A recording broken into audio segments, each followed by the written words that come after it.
Do you sometimes just look at two random people and think to yourself, man, please make a baby. I want to know how it looks like in 20 years. Yeah? Yeah, me neither. But I did play a game recently which felt like Hollow Knight's Soulmate to me.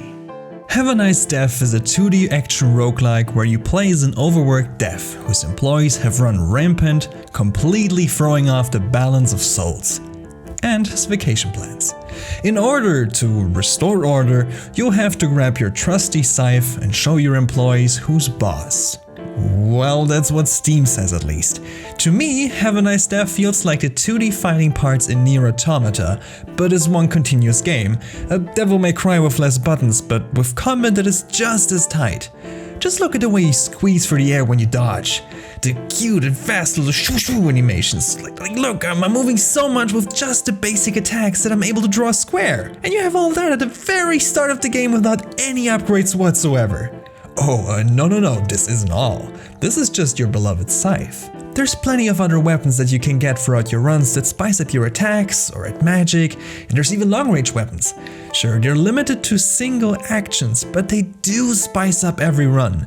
And you can upgrade your scythe to change the way it works. Man, this dev dude is really good at combat. And apparently he's overworked and close to burnout.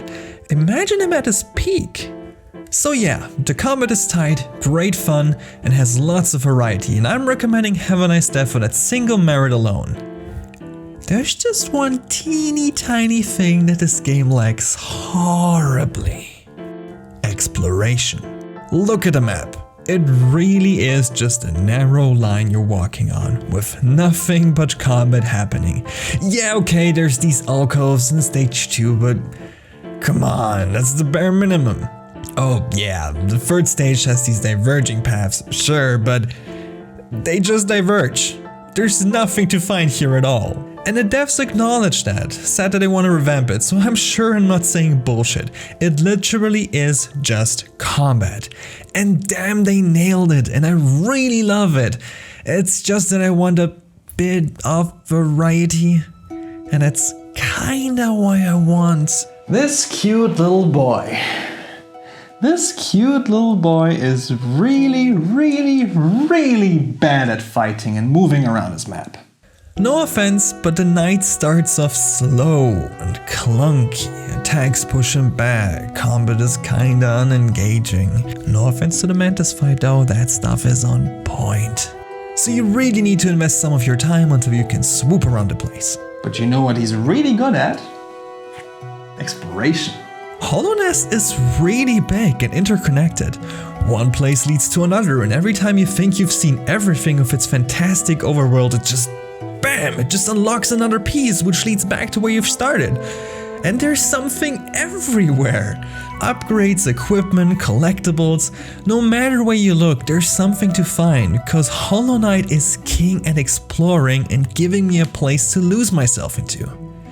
If you've never played Hollow Knight, please do. But you did play Elden Ring, it's pretty much similar in the way the map feels. You start with a heavily... I will not spoil a pretty big part of Elden Ring that I think you need to experience. So, just to make sure, I will show you name after name. And if any of them feel unfamiliar to you, skip to this timecode. It's your last chance. You start with this map, which is already amazing to discover and lose yourself into. There's a ridiculous amounts of weapons, spells, shops, armor, summons, NPC quests that you can go through in a single area alone. And it is so big, there is so much to see. I swore this was the entire game. I was sure Limgrave was it, and I was pretty happy and content with what I've had. But then, it zooms out. And zooms out, and zooms out, and I still haven't seen the entire map. Hollow Knight does just that, but in 2D and as a Metroidvania. I thought that the game did enough after seeing the Forgotten Crossroads, Greenpath, Fungal Wastes, and the City of Tears. But then I found Crystal Peak, which brought me back to the King's Pass, and then I dropped into Deepness, and damn, I really should stop spoiling Hollow Knight. What was I talking about again? So, there's fantastic movement and really nice combat in HaveANiceDeath. And there's really good exploration in Hollow Knight. all I want is to have a nice death follow night. Look at it. Both games have a stunning and strong art style that really sets the atmosphere. Both the Knight and Death have a similar color palette. You regenerate mana for attacking enemies in Hollow Knight and HaveANiceDeath. That's kind of a similarity. You visit different biomes. And there's bosses here and there, and both can cast balls of concentrated mana. Okay, I'm stretching it a teeny tiny bit. It just feels right to me, alright? I want them both to make a baby, like really bad. And from what I have seen already, it seems like this baby is right on its way and might be called Silksong. And is kinda due since a few years.